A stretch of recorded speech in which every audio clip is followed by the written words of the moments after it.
Aí esse cenário que a gente tá hoje, de polarização absurda, de tudo isso que tá acontecendo no STF aí, que eu não sei nem até que ponto você pode comentar isso, isso te dá mais ou menos tesão, cara? Não, menos, porque é uma coisa assim, eu gosto do embate ideológico, eu gosto do debate de ideias, etc. Tem vários caras dentro da Câmara que eu discordo, mas que eu respeito, assim... Porra, é o mínimo. É o mínimo, a maioria, né? Assim, eu discordo e tenho... Dá pra ter um debate civilizado dentro do campo ideológico, tá? Tem um debate com a Samia normalmente, sem problema nenhum. Agora... Eu acho que isso sai do campo da política porque sai do campo da democracia. A gente já tá tendo um debate da própria existência do debate. Cara. Tanto de um lado como de outro. Verdade. Da própria existência do debate. Então, tanto você tem uma patrulha assustadora por parte agora, do Supremo Tribunal Federal. Eu, pelo menos em tese, posso falar abertamente que sou absolutamente contrário e crítico. O ministro Alexandre de Moraes presidiu o inquérito. Primeiro que, assim, o inquérito está errado desde o início, que ele deveria ter sido aberto a pedido da Procuradoria-Geral da República. O inquérito das fake news. Tá. Esse inquérito que foi aberto pelo Toffoli, ele abriu com base no regimento interno do Supremo, que diz que o Supremo pode abrir de ofício, ou seja, sem ser provocado por ninguém, sem ninguém pedir, inquérito se acontece algum crime dentro do Supremo, que é a expressão que o regimento interno usa é nas dependências do Supremo. Só que ele abriu considerando que o que acontece em rede social contra ministro do Supremo acontece nas dependências do Supremo, o que é, claro, uma interpretação esdrúxulamente elástica do conceito de nas dependências do Supremo. Não, demais. Demais. E na época o Procurador-Geral da República não questionou, que era o Aras, do Bolsonaro, porque... aquilo ali estava sendo utilizado para investigar, inclusive manifestações que tinham quebra-quebra por parte de esquerda. E aí o Aras não questionou, e ele era o cara competente para fazer esse questionamento, era a função dele, né? Ele não fez naquela época, depois se voltou com os bolsonaristas, virou esse monstro que a gente tá vendo agora. Você não tem ele manda tirar a rede social em 2 horas, com a multa de 100 mil reais, e muitas vezes de gente que não tá cometendo crime. De gente que... E mais do que isso, o próprio processo, reforçando, o próprio processo em si tá errado. Que deveria ter o pedido do Procurador-Geral da República. Hoje, um senador faz uma petição pro Supremo, e como se fosse Ministério Público, e o Supremo vai lá e acata, e manda prender, e manda censurar com base em petição do senador. Então tem petição do Randolph, tem petição do Renan Calheiros, como se fosse... afastou agora. Eu tenho plena convicção de que Bolsonaro e o bolsonarismo incentivaram a invasão dos 3 poderes, de que quem invadiu, depredou, incentivou e arquitetou intelectualmente precisa ser preso, precisa ser punido por isso. Agora, afastar, por exemplo, monocraticamente, afastar o Supremo Tribunal Federal, afastar um governador... Cara, isso foi muito louco. Isso... Para pra pensar, olha... Mas depois foi julgado e mantiveram, né? Mas mesmo assim, não era a competência do Supremo julgar, era a competência do Superior Tribunal de Justiça, que é quem julga governador. É o Superior Tribunal de Justiça que julga governador. E para além disso, ou a própria Câmara Legislativa do Distrito Federal também, que é o responsável por afastar ou não. Mas olha só, olha o cuidado, por exemplo, que o constituinte, o cara que fez a nossa Constituição, teve para intervenção federal, que é a que a gente está tendo agora lá em Brasília, na Secretaria de Segurança Pública, para que o presidente da República interfira na Secretaria de Segurança Pública de um ente da federação, ele precisa fazer um decreto, esse decreto precisa ser analisado pelo Congresso Nacional em 24 horas, e o Congresso Nacional precisa aprovar, e durante esse período de intervenção federal, o Congresso não pode modificar a Constituição. A gente está proibido nesse período de votar PEC, para interferir em uma Secretaria de Segurança Pública. O presidente manda mensagem, o Congresso valida e não pode aprovar a PEC. Um ministro do Supremo Tribunal Federal foi lá e pulou tudo isso e afastou um governo inteiro. E eu não tenho a menor simpatia pelo libanês, não conheço o libanês, não tenho nada a favor, não tenho nada contra ele. Não é essa a questão. Não é esse o ponto. O ponto é como foi feito. Porque assim, se a gente bate palma pra isso, a gente tá basicamente dizendo que, cara, eu acho que ele errou, eu acho que alguma merda aconteceu ali, tá ligado? Não sei em que nível... Não tô defendendo o Ibanez também, não. É só uma questão que, se a gente admite que um erro de um governador seja punido dessa forma, a gente admite que qualquer erro de qualquer governador seja punido dessa forma. Sim. Não é? Sim. Ou eu tô maluco? Porque, por exemplo, o Tarcísio, acontece uma... Deus me livre, tá? Não tô desejando nada disso, mas vamos Quebra-quebra na Lespe. Acontece um quebra-quebra na Lespe, acontece uma chacina aqui em São Paulo. Porque aí a polícia militar, que é subordinada ao Tarcísio, porra, tava tirando selfie no bagulho. Afasta o governador, eu acho esquisito, tá ligado? Então, todo esse processo aí foi bem esquisito mesmo. Sim, sim. Porque, não sei, tem todo um processo pra fazer. Quem defende isso, uma hora vai pegar na tua bunda, irmão. Não tem essa de, censura ele ali. Uma hora é tu, cara. Sim, sim. É uma das minhas frases preferidas do Espírito das Leis do Montesquieu, que ele falava: veja os abusos, veja a sua correção, e veja os abusos da própria correção. Né? Ou seja, ele vê uma coisa errada acontecendo, aí ele vê as pessoas combatendo aquela coisa errada e vê o abuso na pessoa combatendo aquela coisa errada. Então, a grande premissa, né, ou a grande defesa do Alexandre de Moraes é estar defendendo a democracia. Beleza, precisamos defender a democracia. Agora, a gente não pode defender a democracia ao custo da própria democracia. A gente não pode defender a democracia de um golpe de Estado concentrando poderes num sujeito que não deveria concentrar esses poderes.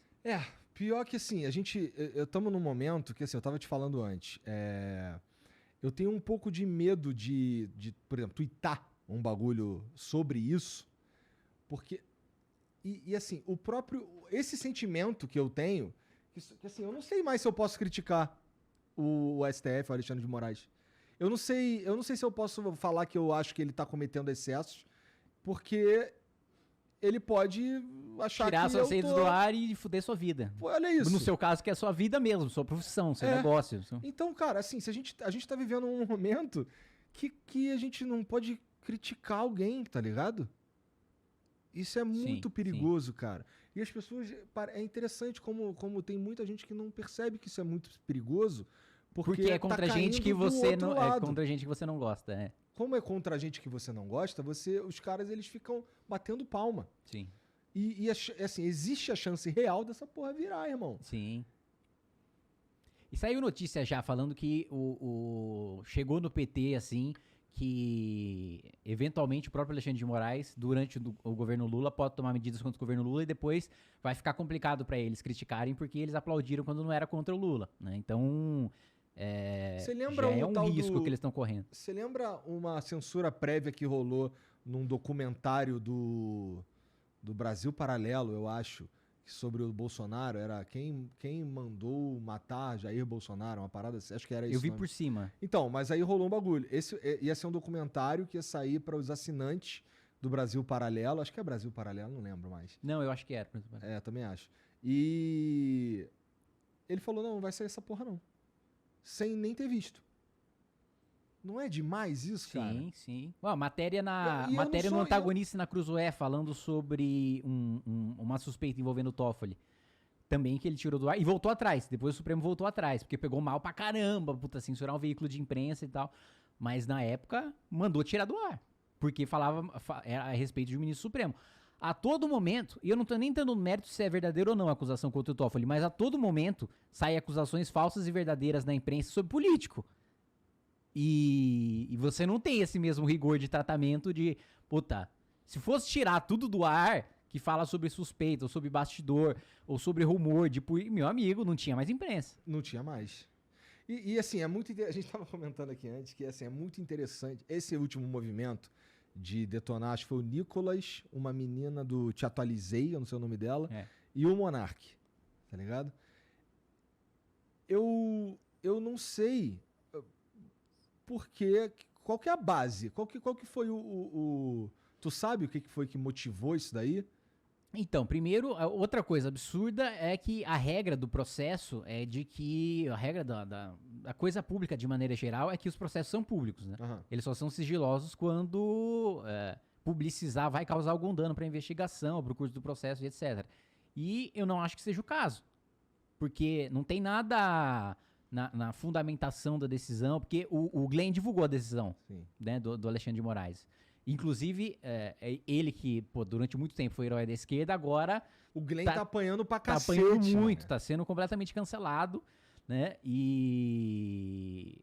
por expor uma coisa que ele acredita que... E eu acho que nisso ele tá sendo coerente. Eu discordo 90% da visão de mundo do Glenn, mas ele tá sendo coerente, ele tá sendo corajoso de defender aquilo que ele acredita, de que inclusive saiu uma matéria no New York Times questionando as decisões do Supremo Tribunal Federal, questionando se o Supremo Tribunal Federal foi longe demais. Eu vi, acho que ontem ou anteontem, saiu uma matéria também num dos principais jornais da Holanda. Então tá começando a ter um questionamento até internacional de se a Suprema Corte brasileira tá indo longe demais com a prerrogativa ou com a desculpa de defender a democracia. E aí, na fundamenta, primeiro, a decisão tira em 2 horas, você não vai pagar 100 mil reais de multa, que eu acho que é um prazo curtíssimo para as redes sociais, né, administrarem ou tirarem aquilo do ar. E um outro ponto que é fundamental para mim, existiu articulação para que tivesse invasão, teve incentivo, teve mentor intelectual, etc? Teve. Agora, eu não tenho a menor dúvida, e eu acho que ninguém tem, de que o Monark não foi um mentor intelectual, é um sujeito membro de uma rede esse é o argumento? Que incentivou invasão ao Supremo Tribunal Federal, a Praça dos Três Poderes. O que eu vejo muita gente argumentando mas o Monark, com os tweets dele, incendiava as pessoas para que elas ficassem cada vez mais radicalizadas e não sei o quê. Um tweet indignar uma pessoa não é justificativa, né, para tirar do ar. Se ele de fato incentivasse, eu falasse, invade lá, tinha que invadir não é nem, às vezes não é nem ele mandar, mas às vezes justificar, falar, não, pô, essas pessoas estão certas, ou enfim, qualquer outra coisa, passar pano de que seja, não foi o caso. Não foi o caso. E aí detonaram o moleque. E ele e o Nicolas e a outra, acho que é Bia, não sei. Bárbara. Foram tudo pro espaço de um jeito que corrobora o que o Monark tava falando, né? Sim. Né? Que os caras tão mesmo mandando na parada. Então, bom, e o que mais me assusta nesse tudo é o seguinte, cara. E agora, é seguro a gente comentar isso? O fato da gente estar com medo de comentar isso já devia ser um sinal vermelho gigantesco, cara. Sim, perfeito. O clima de terror, o clima de tensão. E, pô, agora a Advocacia Geral da União criou uma secretaria para processar quem, entre aspas, espalhe desinformação sobre políticas públicas do governo. Definiu o que é o que não é. E hoje ou ontem, o ministro da Secretaria de Comunicação disse que vai criar uma secretaria em defesa uma rede em defesa da verdade, né, por parte do governo. Saiu um editorial da Folha que para mim foi irretocável. Uma coisa é você ter um Ministério Público Federal atuando contra alguém que esteja divulgando uma notícia falsa sobre uma política pública, que o Ministério Público é autônomo, tem essa função de fiscal da lei, etc. Outra coisa é um político do Poder Executivo, né, definir aquilo que pode ser dito ou não pode ser dito sobre uma política pública. Você tem uma máquina que está vigiando as pessoas para processar essas pessoas caso elas estejam falando mal alguma coisa em relação ao governo.